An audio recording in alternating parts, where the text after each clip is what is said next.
Welcome back. Bulletin का आगाज इस अहम खबर के साथ। क्रिकेट वर्ल्ड कप में नाकिस कारकर्दगी, कौमी क्रिकेट टीम की सिलेक्शन कमेटी को फारिग कर दिया गया है। नए चीफ सिलेक्टर की क़यादत में नई सिलेक्शन कमेटी जल्द बनाई जाएगी। चंद रोज कबल तौसीफ अहमद की क़यादत में अबूरी सिलेक्शन कमेटी बनाई गई थी।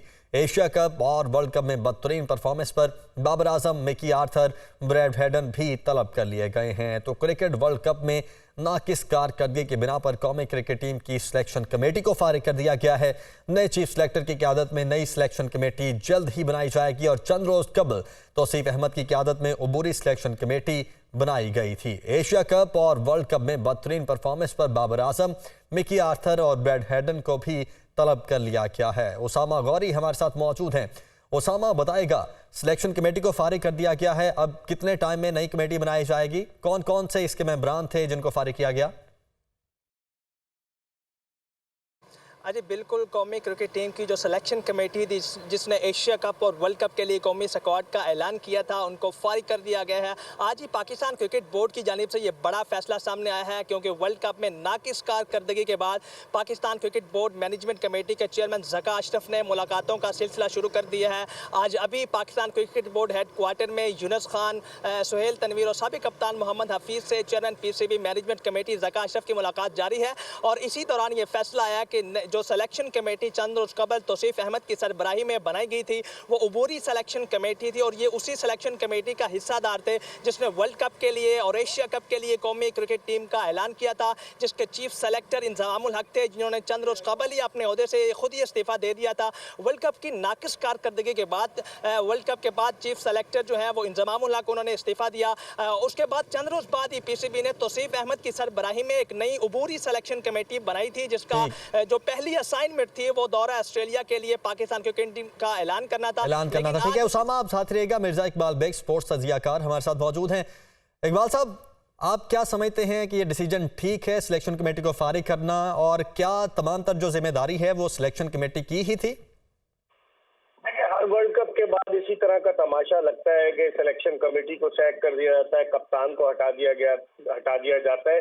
दरअसल जो लोग हेल्म ऑफ अफेयर्स पर होते हैं पीसीबी के, वो अपनी नशिस्तें बचाने के लिए इस तरह की कार्रवाई करते हैं ताकि लोगों के जो जज्बात जो मुश्तइल हो जाते हैं, लोग के ये क्या परफॉर्मेंस रही, बड़े दिल बर्दाश्ता होते हैं, उन पर पानी डालने की कोशिश की जाए। अब आप इनका काम करने का अंदाज देख लेना कि अगर इंतजामुल हक ने इस्तीफा दिया, एक हफ्ते के बाद उनका इस्तीफा मंजूर हुआ और उनके खिलाफ कोई इंक्वायरी शुरू की थी, अब तक वो इंक्वायरी रिपोर्ट किसी के सामने नहीं आई। और उसी दौरान इन्होंने तौसीफ अहमद को इंटरम पीरियड के लिए अबूरी चीफ सेलेक्टर बनाया कि ऑस्ट्रेलिया के लिए टीम का ऐलान करेंगे, लेकिन अब वो सिलेक्शन कमेटी भी खत्म कर दी। ये समझ में नहीं आ रहा कि करना क्या चाह रहे हैं। अच्छा, जो पाकिस्तान क्रिकेट बोर्ड की मैनेजमेंट कमेटी के हवाले से आईपीसी जो इंटर प्रोविंशियल कोऑर्डिनेशन मिनिस्ट्री है, उसने जो एक नोटिफिकेशन इशू किया, उस नोटिफिकेशन के तहत पीसीबी की इस मैनेजमेंट कमेटी को 3 महीने का और वक्त दिया गया है और मैनेजमेंट कमेटी के चेयरमैन को हिदायत की गई है कि वो डे टू डे अफेयर्स देखेंगे और इसके अलावा वो पाकिस्तान क्रिकेट बोर्ड के इलेक्शन कराएंगे ताकि एक मुस्तकिल चेयरमैन आए, और उसके अलावा कोई ऐसे डिसीजन नहीं लेंगे। तो अगर आप ये डिसीजन ले रहे हैं तो क्या ये कानूनी तौर पर सही होंगे या नहीं होंगे, क्योंकि टीम ने जाना है अगले महीने के पहले हफ्ते में ऑस्ट्रेलिया और सिलेक्शन कमेटी का ऐलान होना है।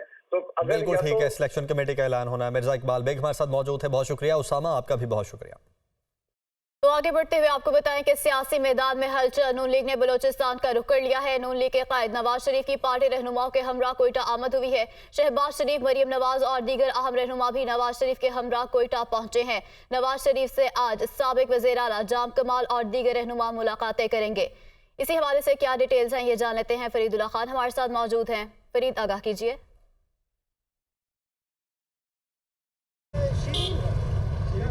जी बिल्कुल, मियां नवाज शरीफ जो है अपनी क़यादत के हमरा कोयटा पहुंच चुके हैं। इस वक्त मकामी होटल में मौजूद है, जहां वो जो अपनी मुस्लिम लीग नून की जो सूबाई क़यादत है उनके साथ वो मुलाकात करें और 4 बजे के बाद जो है दिगर पार्टी की जो रहनुमा है उनसे मुलाकात करेंगे, जिनमें जाम कमाल हैं। इनके अलावा जो जमीयत उलमा इस्लाम का वफ़द वो आएगा उनसे मिलने के लिए।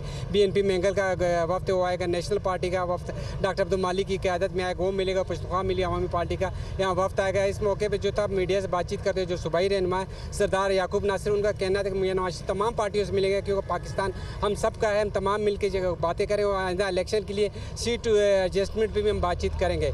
इस वक्त तमाम जो वफूद उनके यहाँ पहुँचना शुरू हो गए हैं, कुछ वफूद पहले से यहाँ मौजूद है, कुछ अभी यहाँ आना शुरू हो गए हैं। जैसे जैसे टाइम डिसाइड किया उसके बाद जो है जो लोग मुस्लिम लीग नून में शमूलियत करेंगे वो ऐलान करेंगे। शमूलियत का सिलसिला कुछ इस तरह रखा गया है, तमाम पार्टियों की जैसे BAP के वफद वो अलग से नवाज शरीफ से मुलाकात करेगा, शमूलियत का ऐलान करेगा। पीपल्स पार्टी में सलीम खोसा और दीगर जो रहनुमा है वो मुलाकात करेंगे, भी मुलाकात करेंगे। फरीदुल्लाह, बहुत शुक्रिया आपका। साबिक वज़ीर आला बलोचिस्तान सरदार जाम कमाल साथियों समेत मुस्लिम लीग नून में शमूलियत इख्तियार कर रहे हैं। वो कोयटा के होटल में पहुंचे हैं जहां उनकी नवाज शरीफ से मुलाकात होगी। सरदार जाम कमाल ने कहा कि बलोचिस्तान में बेहतर टीम बनाकर सूबे को आगे ले जाने की कोशिश करेंगे। शमूलियत बाकायदा कर रहे हैं नून लीग जी, इंशाल्लाह अल्लाह ने चाहा तो आज हम सब दोस्तों ने बहुत अरसे से एक बड़ा माइंड बन रहा था जिसके ऊपर बड़ी डिलिब्रेशन हुई, बहुत सारी मीटिंग्स हुई, बहुत सारे पार्टीज़ के साथ हुई और फाइनली हम जब बलूचिस्तान में आके एक दूसरे के साथ बैठे तो मुश्तरका तौर पर सबका इरादा यही बना कि मियाँ साहब के पार्टी के अंदर उनकी क़यादत में इंशाल्लाह पाकिस्तान मुस्लिम लीग नून, और मैं क्रेडिट ज़रूर दूंगा जाफ़र खान मतुखिल साहब को जिन्होंने एक बहुत पॉजिटिव अंदाज में लोगों तक अप्रोच की, लोगों को अपने साथ रखा और इस सारे मुहिम में हमारे साथ होते हुए दोस्तों को इकट्ठा किया। मेरा ख्याल ये सारी चीज़ें सब मिल के अगर आगे की तरफ चलें तो एक अच्छाई होगी। तो नाज़रीन, सियासी मैदान में हलचल। नून लीग ने बलोचिस्तान का अब रुख कर लिया है। नून लीग के कायद नवाज शरीफ की पार्टी रहनुमाओं के हमरा कोयटा आमद हुई है। शहबाज शरीफ, मरियम नवाज और दीगर अहम रहनुमा भी नवाज शरीफ के हमरा कोयटा पहुंच गए हैं। इसी बारे क्या डिटेल्स हैं ये जान लेते हैं इरफान सईद से। जी इरफान, बताएगा, मुलाकातों का सिलसिला जारी है।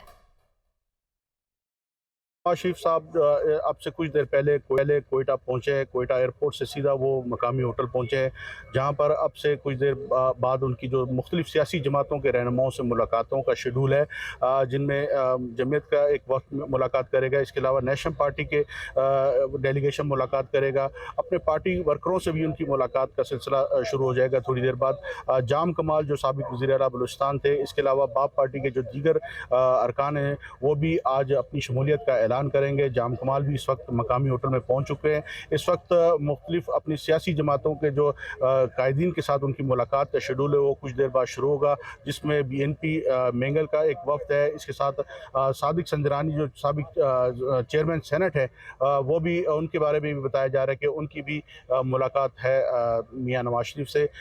मियाँ नवाज शरीफ कुछ देर पहले जब कोयटा पहुंचे तो उनके हमरा मरियम नवाज, मरियम औरंगज़ेब, परवेज़ रशीद, मियाँ शहबाज शरीफ और दीगर कायदीन भी इस वक्त कोयटा में मौजूद हैं और बलूचिस्तान में इस वक्त उनकी आमद के बाद एक सियासी गहमा गहमी शुरू हो गई है। जी, बिलावल भुट्टो ने कहा है कि नून लीग अपने बलबूते पर सियासत करे, किसी से ना कहें कि हमारे लिए कुछ करें। आप क्या सरप्राइज देंगे, आप तो अपनी हुकूमत में ही ज़िमनी इलेक्शन हार गए थे।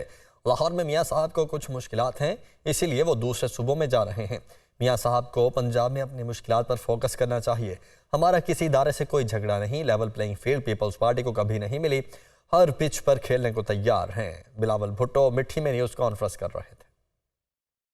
हम पाकिस्तान पीपल्स पार्टी के बलबूते पे भी इलेक्शंस लड़ रहे हैं कि मेरा किसी से इख्तलाफात, नाराज़गी हो, ऐसे कोई बात नहीं है। जो ये गालम गलोच की सियासत है, जो इंतकाम की सियासत है, लेकिन हमारा किसी इदारे से इस वक्त बिल्कुल झगड़ा नहीं है।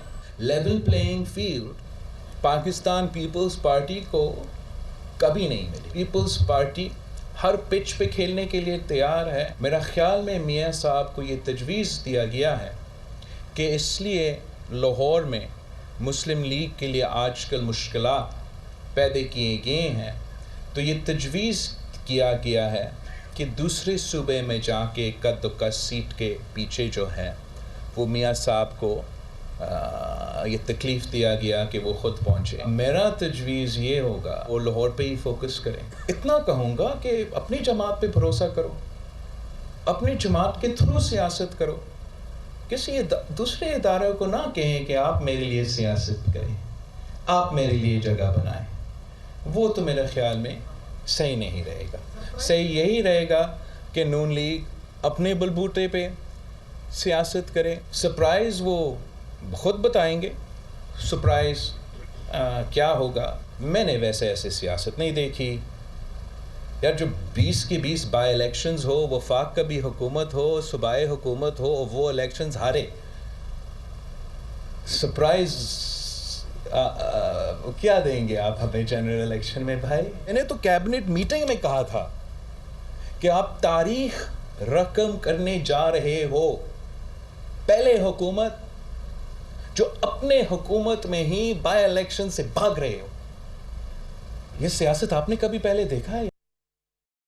तो दूसरी जानिब आसिफ अली जरदारी कहते हैं कि कुछ लोग इक़्तिदार के लिए इत्तेहादी बनाते हैं, मगर हमारे लिए अवाम ही काफ़ी है।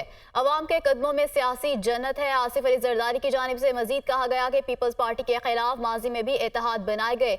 ऐसे इत्तेहादों की कोई परवाह नहीं है। इंतखाबात में पीपल्स पार्टी साहिल समुंदर से लेकर खैबर पख्तूनख्वा तक कामयाबी हासिल करेगी। कुछ लोग इक़्तिदार के लिए इत्तेहादी बनाते हैं, मगर हमारे लिए अवाम ही काफ़ी है। आसिफ अली जरदारी की जानिब से कहा गया।